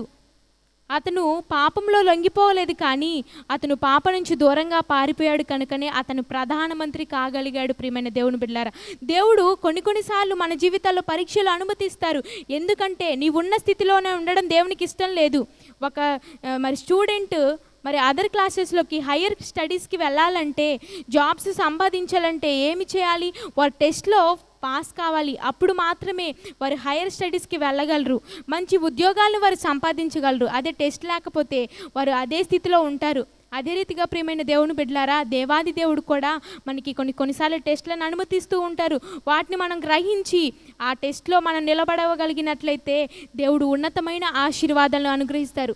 అదే యోసేపు ఆదినాన మరి పాపానికి లొంగిపోతే అతని మరి చాప్టర్ అంతతోనే క్లోజ్ అయిపోయేది, అప్పటితోనే క్లోజ్ అయిపోయేది. తన చాప్టర్ ఇక ఉండకపోయేది. కానీ అతను ఏం చేశాడంటే ఆ టెస్ట్లో నిలబడ్డాడు. దేవుని కోసం, పవిత్రత కోసం మరి నిలబడ్డాడు కనుకనే అతన్ని దేవుడు ఆశీర్వదించాడు. తన ద్వారా తన సంతతిని అంతటినీ దేవుడు ఆశీర్వదించాడు. మరి నీవు నిలబడగలుగుతున్నావా? దేవుడు నీకు టెస్ట్లు అనుమతించినప్పుడు దానిలో నీవు నెగ్గగలుగుతున్నావా? ఒకసారి నువ్వు జ్ఞాపకం చేసుకో.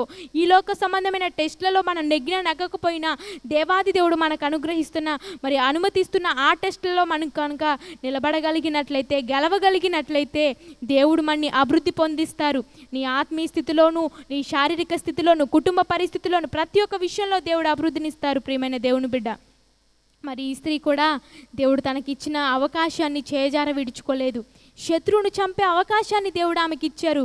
అది ఆమె చేజార విడుచుకోకుండా శత్రువును తన ఇంట్లోకి ఆహ్వానించింది. అతనికి ఆమె ఆతిథ్యం ఇచ్చి పరిచర్య చేసింది. పాలు తాగితే ఎవరైనా గాఢ నిద్ర వెళ్ళిపోతారంట, మత్తు వచ్చేస్తుందంట. అందుకనే ఆమె పాలు ఇచ్చిందండి. ఎంతగానో జ్ఞానంతో ఆమె ప్రవర్తించింది ఆ స్త్రీ అయినప్పటికీ. మరి ఈమె దేవుడిచ్చిన అవకాశాన్ని సద్వినియోగపరుచుకుంది.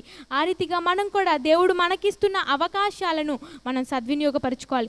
ఇంకా ఈమెలో ఉన్న లక్షణమును మనం చూసినట్లయితే ఆఖరిగా మరి ఒక లక్షణం మనం చూద్దామండి. తన యొద్ద ఉన్నది దేవుని కొరకు వాడింది. ఈ స్త్రీయే, గుడారంలో ఉండే ఈమె తన యొద్ద ఉన్నది దేవుని కోసం వాడినట్లుగా మనం చూస్తూ ఉన్నాం. తన యొద్ద ఏమున్నది? ఒక గుడారపు మేకు. ఆ గుడారపు మేకుతోనే శత్రువును హతమార్చింది. శత్రువుని హతమార్చాలంటే ఏమి కావాలి? ఖడ్గాలు కావాలి, ఆయుధాలు కావాలి, డాళ్ళు, ఇవన్నీ కావాలి. ఎందుకంటే అతను ఎంతగానో బలశాలి, ఇనుపరథాలు కలిగిన వాడు, ఎంతగానో ఎంతోమందిని జయించిన వాడు. ఇంత గొప్ప సైన్యాధిపతిని జయించడానికి ఆమెకి ఎన్నో పరికరాలు కావాలి. కానీ అవేమీ ఆమె కోరుకోలేదు. కానీ తన దగ్గర ఉన్నది దేవుని కోసం వాడింది. బీద విధవరాల్ని మనం చూసినట్లయితే ఆమె దగ్గర ఉన్నవి 2 కాసులే, కానీ తన దగ్గర ఉన్నదంతయు దేవునికి అర్పించింది. దాని ద్వారా ఆమె కానుక దేవుని దృష్టికి విలువైనదిగా ఎంచబడింది. ప్రియమైన దేవుని బిడ్డ, నేను దేవుని కోసం ఏమి చేయగలను, ఏమి అర్పించగలను అని బాధపడుచున్నావేమో. నీ దగ్గర ఏమి ఉన్నదో అదే ఆయనకు సమర్పించు. అదే దేవుని దృష్టికి విలువైనది. నీ దగ్గర లేనిది ఆయన కోరుకోవట్లేదు. కానీ నీ దగ్గర ఏది ఉన్నదో, నీవు ఏ రీతిగా పరిచర్యలో సహకరించగలవో, ఏ రీతిగా నీవు సువార్త ప్రకటించగలవో, మరి మందిరంలో ఏదైనా కొదువుగా ఉంటే నీవు ఏది సమకూర్చగలవో, నీ చేతిలో ఏమైతే ఉన్నదో అదే దేవుడు కోరుకుంటున్నాడు. అదే నీవు దేవునికి సమర్పించాలని ఆయన కోరుకుంటున్నాడు. కానీ నీకు లేనిది ఆయన కోరుకోవట్లేదు. ప్రియమైన దేవుని బిడ్డ, ఈ స్త్రీ వలె మన దగ్గర ఉన్నది దేవునికి మనం సమర్పించాలి. మన దగ్గర ఉన్నది దేవుని కోసం మనం వాడాలి. మరి ఈ స్త్రీ ఏం చేసింది తెలుసా? గుడారపు మేకును తీసుకొని అతని మరి తలలో కణతల్లో నుంచి ఆమె దిగగొట్టింది కాబట్టి అతను అక్కడికక్కడే చనిపోయాడు. ఎంతగానో మరి ఆమె శ్రద్ధతో ఆ పని చేసింది. ఇతను ఇశ్రాయేలులకు వ్యతిరేకంగా ప్రవర్తిస్తున్నాడు. ఇశ్రాయేల్ని చంపడానికి, దేవుని నామానికి వ్యతిరేకంగా ఇతడు ఎంతగానో హింసించాడు మరి అని ఆమె గ్రహించి ఆ స్త్రీ ఆ పని చేసినట్లుగా, ఆ శత్రువును అక్కడికక్కడే హతమార్చినట్లుగా మనం చూస్తూ ఉన్నాం. ప్రియమైన దేవుని బిడ్డలారా, మనం కూడా మనకి అపవాది అయిన శత్రువును హతమార్చే బలమును మనం పొందుకోవాలి. ఆ ధైర్యాన్ని మనం పొందుకోవాలి. ఆ సత్తువును మనం పొందుకోవాలి. మరి ఈమె ఈ పని చేయడం ద్వారా ఏమి జరిగింది తెలుసా? అన్ని రోజులు మరి 20 సంవత్సరాల మంచి ఆ ఇశ్రాయేలుకు నెమ్మది లేదంట. ఈ సిసెరా ఎంతగానో బాధిస్తూ ఉన్నాడు, ఎంతగానో వీరిని మరి హింసలకు గురి చేస్తూ ఉన్నాడు. 20 సంవత్సరాలుగా వీరు పడుతున్న బాధను ఆమె తీర్చగలిగింది. ఎంతోమంది 10,000 మంది సైన్య సమూహం చేయలేనిది ఈ యొక్క స్త్రీ చేసిందండి. బలహీన ఘటమైన ఈ స్త్రీ ఆ గొప్ప పనిని చేయగలిగింది. ఆ బారాకు చేయలేకపోయాడు, కానీ ఈ స్త్రీ చేయగలిగింది. ప్రియమైన దేవుని బిడ్డలారా, మరి ఆ తర్వాత అతను చనిపోయిన తర్వాత మరి ఇశ్రాయేలు 40 సంవత్సరాలు నెమ్మదితో జీవించినట్లుగా మనం చూస్తూ ఉన్నాం. ఇంత సంతోషము ప్రతి ఒక్కరి ముఖంలో రావడానికి, అప్పటి వరకు వారు కార్చిన కన్నీరు, వారు పెట్టిన మొరకు జవాబు రావడానికి కారణం ఏంటో తెలుసా? ఈ యొక్క స్త్రీ చేసిన త్యాగాన్ని బట్టే. అదే ఆమె భయపడి గట్టిగా అరిసి మరి ఆమె తప్పించుకోవడానికి చూస్తే, ఎవరో తెలియని వ్యక్తి నా గృహంలోకి వచ్చారని మరి ఇతరులతో చెప్పడానికి ఆమె పారిపోయి ఉంటే ఈ కార్యం జరిగి ఉండేదా? జరగకపోయేది. ప్రియమైన దేవుని బిడ్డలారా, ఆమె జ్ఞానంతో ప్రవర్తించి మరి శత్రువును పసిగట్టి అతన్ని ఏ రీతిగా మరి హతమార్చాలో ఆ రీతిగా ఆమె ప్లాన్ వేసుకొని శత్రువుని హతమార్చింది. కాబట్టే ఇశ్రాయేలులకు 40 సంవత్సరములు మరి నెమ్మది దొరికిందంట, శాంతి దొరికింది. అప్పటి వరకు వారు కార్చిన కన్నీరు, వారు పెట్టిన మొరలు అన్నీ దేవుడు ఆలకించినట్లుగా మనం చూస్తూ ఉన్నాం. ప్రియమైన దేవుని బిడ్డలారా, కనుక ఈ యాయేలు వరే స్త్రీలమైనప్పటికీ ఈ స్త్రీని కదా, నా వల్ల ఏమైంది, నేను దేవుని పని ఏం చేయగలను అని నీవు అనుకుంటున్నావేమో. నీ దగ్గర ఏముందో అది దేవుని కోసం వాడు. నీవు దేవునికి ఏది సమర్పించగలవో అది దేవునికి సమర్పించు. ప్రియమైన దేవుని బిడ్డల, యాయేలులో మరి ఇంతవరకు మనం ఇన్ని లక్షణాలు మనం చూసి ఉన్నాం. ఈ లక్షణాలన్నీ మనం కలిగి ఉందుము గాక, అటు కృప దేవుడు మనకు అనుగ్రహించును గాక.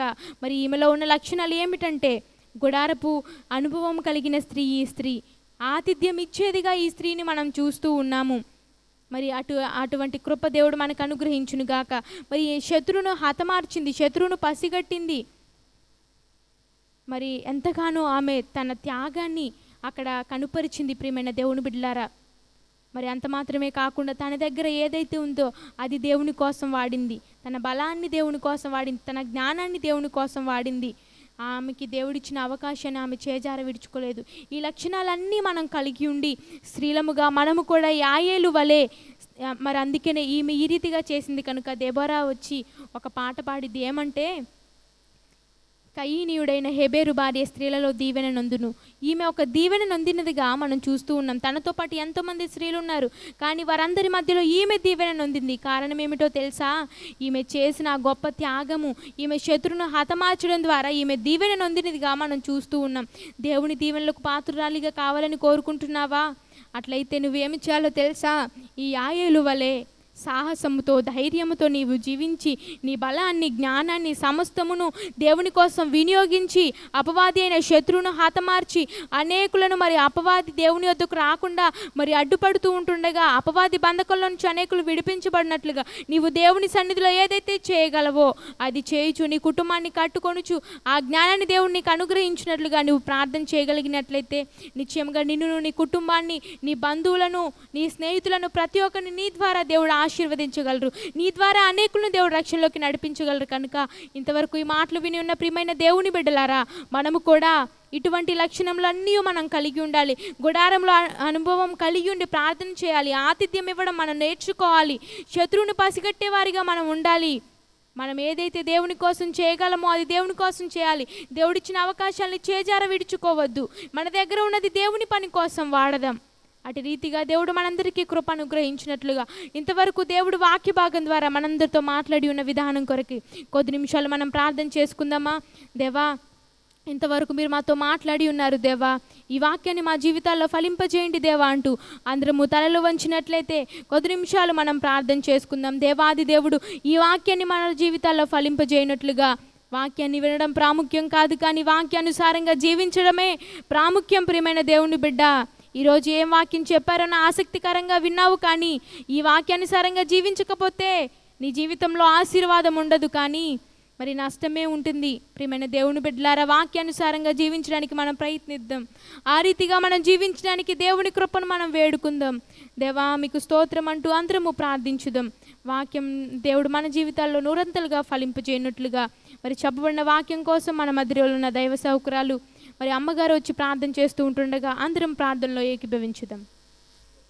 దేవుని స్తోత్రం. ఇంతవరకు కూడా మన మంచి వర్తమానం మనం విన్నాం. ఇక్కడ స్త్రీలు బలహీనలు కాదని రుజువు చేయబడినటువంటి మంచి వాక్యాన్ని మనం విన్నాం. నిజంగా దెబోరా ఆ ఇశ్రాయేలు ప్రజలకు న్యాయకర్తగా ఉంటే, ఇక్కడ యాయేలు ఏం చేసిందంటే ఆ యొక్క ఇశ్రాయేలు ప్రజలకు శత్రువైనటువంటి ఒక దుష్టుడైన సిసారాను జయించటానికి ఒక కారకురాలైంది. దేవునికి స్తోత్రం. ఇక్కడ స్త్రీలు బలహీనమైన ఘట్టాలే కానీ ఇక్కడ బలమైన ఒక మంచి వ్యక్తులుగా దేవుడు ఇక్కడ వాళ్ళ ద్వారా మహిమ తెచ్చుకున్నారు. మరి స్త్రీలమైన మనము కూడా బలహీనంగా ఉన్నామా? మరి చాలామంది స్త్రీలు వాళ్ళకి రాకుండానే బాధలో వచ్చేస్తాయేమో అని చాలా భయపడిపోయి ఇంకా నేను జయించలేనేమో, నా వల్ల కాదేమో అని బలహీనమైన ఘటాలుగా బలహీనమైపోతూ ఉంటారు. ఇదిగో ప్రియమైన సహోదరి, మరి నీవు ధైర్యముగా ఉండాలి. ఇక వాక్యము ద్వారా ఏం మనం మరి నేర్చుకున్నామంటే ఇంతవరకు కూడా వాళ్ళు ధైర్యశాలులుగా మరి ఒక సిసేరా ఇక్కడ ఏం చేసింది, యాయేలు ఏం చేసింది, ఒక బలమైనటువంటి దుష్టుడైన సిసేరాను జయించటానికి దేవుడు గొప్ప కార్యము ఆమె ద్వారా జరిగించారు. ఆమెకున్నటువంటి సాహసం గొప్పదండి, ఆమెకున్నటువంటి ధైర్యం గొప్పది. ఆమెకి ఎవరో చెప్పి ఆమెని ఎళ్ళు అని త్రోయలేదు, కానీ ఆమె అంతటికి ఆమె అటువంటి ఆలోచన కలిగి నేను ఎలాగైనా ఇశ్రాయేలు ప్రజలకు మరి మంచిగా ఆయన నుండి మరి విడిపించాలని ఆమె అనుకుందేమో.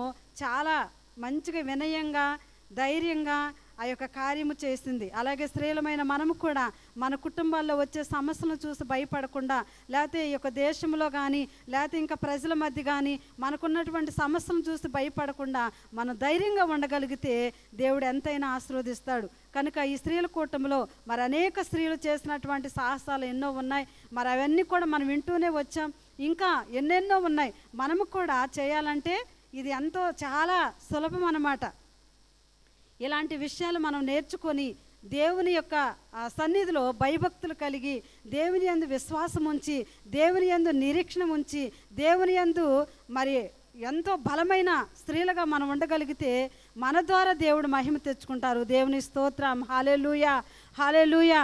అలాగే మరి ఇంతవరకు దేవుడు తోడుగా ఉన్నారు. మరి జరగబోయే కార్యక్రమంలో కూడా దేవుడే మహిమ తెచ్చుకోవాలని మనం ప్రార్థన చేసుకుందాం. మరి ఈ కరోనా అటువంటి వైరస్ ద్వారా అనేకులు మరి బాధింపబడుతున్నారు, అనేకులు భయపడుతున్నారు, అనేకుల్ని మరి కుటుంబాల్లో చాలా బాధకరంగా ఉన్నాయి. వారి కోసం కూడా మనం ప్రార్థన చేద్దాం. అలాంటి వైరస్ మన సంఘాల్లో కానీ, మన దేశంలో కానీ, ప్రజల ద్వారా కానీ ఎక్కడ కూడా ఇది ఇంకా ప్రబలకుండా దేవుడు అరికట్టాలని మనం ఎంతైనా ప్రార్థన చేయవలసిన వారుగా ఉన్నాం కనుక ప్రార్థన చేద్దాం. ఈ స్త్రీల కూటమిలో ఇంతవరకు తోడుగా ఉన్న దేవుడు మరి ఆయన మహిమ తెచ్చుకున్నందుకు మరొకసారి ఆఖరిగా ముగింపు ప్రార్థన చేస్తుండగా నాతో కూడా ఏకీభవించండి. మనం ప్రార్థన చేసుకొని ఈ కార్యక్రమాన్ని మనం ముగించుకుందాం. స్తోత్రము నాయన, మహాగణుడ, మహోన్నతుడ, సర్వాధికారి, నీ వందనాలు స్తోత్రాలు చెల్లిస్తున్నాం మా ప్రభువా.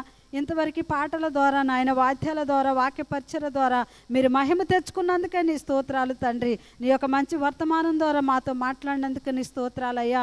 నిజమే నాయన, ఇదిగో తండ్రి బలహీనమైనటువంటి నాయన ప్రభా స్త్రీలను నాయన బలముగా వాడుకున్నందుకే నీ స్తోత్రాలు తండ్రి. అయ్యా ఇదిగో వారికి ఇచ్చిన ధైర్యాన్ని బట్టి, వారికి ఇచ్చిన సాహసాన్ని బట్టి, వారికి ఇచ్చిన విశ్వాసాన్ని బట్టి నాయన నీకు వందనాలు చెల్లిస్తున్నాం. స్త్రీలమైన మేము కూడా నాయన అలాంటి విశ్వాసాన్ని, అలాంటి ప్రభ సాహసాన్ని, బలాన్ని మేము పుంజుకొని నీ ఆత్మీయతలో ముందుకు సాగటానికి మీరు సహాయం చేయండి. మా కుటుంబాల్లో, సంఘాల్లో, సమాజంలో నీ మహిమకరంగా జీవించడానికి సహాయం చేయండి. శ్రేలమైన మేము ప్రభా అన్ని విషయాల్లో నాయన పిరికితనంగా ఉండకుండా అయ్యా ఇదిగో నాయన ప్రభా నీ యందు తండ్రి భయభక్తులతో నాయన ధైర్యశాలులుగా ముందుకు సాగటానికి సహాయం చేయి. ప్రతి ఒక్క నాయన సమస్య నుండి మేము విడిపించబడటానికి, జయించటానికి మీరు మాకు శక్తిని దయచేయండి తండ్రి. పరిశుద్ధాత్మ దేవుడా అయా నీ లేఖనంలో అనేక స్త్రీలు తండ్రి అయా ఇదిగో తండ్రి వారికున్న విశ్వాసాన్ని బట్టి వారు బలవంతులుగా ఉన్నారు దేవా. అయా ఈ యొక్క సమయంలో తండ్రి మమ్మల్ని అందరూ కూడా మీరు జ్ఞాపకం చేసుకోండి నాయన. బలహీనలైన బిడ్డలు ఉన్నారేమో తండ్రి, వారిని బలపరచండి దేవా. కుటుంబాలు ఎలా కట్టుకోవాలో నాయన, అయా కుటుంబ బిడ్డల మధ్య బిడ్డల ఎడల ఎలా తండ్రి నాయన వారిని నడిపించాలో దేవా ఒక మంచి నాయన వ్యక్తులుగా మీరు స్థిరపరచండి దేవని స్తోత్రాలు తండ్రి. అయా ప్రతి ఒక్క బిడ్డను కూడా మీరు దర్శించండి. ఈ యొక్క నాయన ఛానల్ ద్వారా ప్రభు వింటున్న ప్రతి బిడ్డను కూడా మీరు దర్శించి వారికి కావాల్సిన అవసరతలు మీరు తీర్చండి. వారికి నాయన బలాన్ని దయచండి, నాయన విశ్వాసాన్ని దయచండి ప్రభు అని స్తోత్రాలు. భయంకరమైన దినాల్లో మేము ఉంటుండగా అయ్యా మాకు కావాల్సిన సత్తువుని, అయ్యా మాకు కావాల్సిన నాయన దృఢాన్ని నాయన మాకు దయచండి తండ్రి. మేము బలహీనం కాకుండా నీ యందు బలవంతులుగా ఉండటానికి మీరే సహాయం చేస్తూ మీ నామానికి మహిమ తెచ్చుకోండి. ఇంతవరకు నాయన ఈ ఒక్క వాక్యాన్ని విన్న ప్రతి బిడ్డను కూడా మీరే ఆశీర్వదించి మీరు బలపరిచి సహాయం చేయమని ఈ స్త్రీల కూటమి ద్వారా అయా మీ నామానికి మాత్రమే మహిమ తెచ్చుకొని దేవవాక్యం చెప్పిన నీ బిడ్డను నాయన మరింతగా ఆశీర్వదించి దేవా నాయన నీకు స్తోత్రాలు. ఇంకా మా సంఘాలను కూడా మీరు దర్శించండి ప్రభు. మా సంఘాలు నాయన మా సంఘంలో ఉన్న ప్రతి బిడ్డను కూడా మీరు దర్శించండి. బలహీనలుంటే మీరు బలపరచండి నాయన. వారి యొక్క ఉద్యోగ రీతులుగా నాయన వాళ్ళు వెళ్ళి వస్తున్నాక రాకపోకల్లో కూడా మీ దూతలను తోడుగా ఉంచండి. ఏ బిడ్డకు ప్రభు ఎలాంటి ఇబ్బంది రాకుండా నాయన ప్రతి బిడ్డ చుట్టూ కూడా మీ కంచి వేసి మీ కాపుదల ఉంచి మా ప్రార్థన సహాయం కూడా ప్రతి బిడ్డను కూడా మీరే దర్శించమని, అలాగే మా ఇరుగు పొరుగు వారిని, మా గ్రామాన్ని, మా దేశాన్ని, మా ప్రజలను, మా యొక్క నాయన భారతదేశం అంతటిని కూడా మీరే రక్షించి నాయన నీ కృప చేత నడిపించి మీరే బలపరచమని, ఇంకా అడగలేని ఇవులుంటే దయతో మన్నించి దేవా ఈ చిన్న ప్రార్థన నీ పరలోకం చేర్చుకొని ప్రతిఫలం దయచేయమని యేసయ్య మీ శ్రేష్టమైన నామంలో అడిగి వేడుకొంచున్నాను మా తండ్రి. ఆమేన్. దేవుని నామ స్తోత్రాలు. ఇంతవరకు కూడా మీరెంతో ఆసక్తితో విని దేవుని మహింపరిచినందుకు మరొక్కసారి మీకు హృదయపూర్వక వందనాలు చెల్లిస్తున్నాను. మీ కుటుంబాలను దేవుడు ఆశీర్వదించును గాక. ఆమేన్.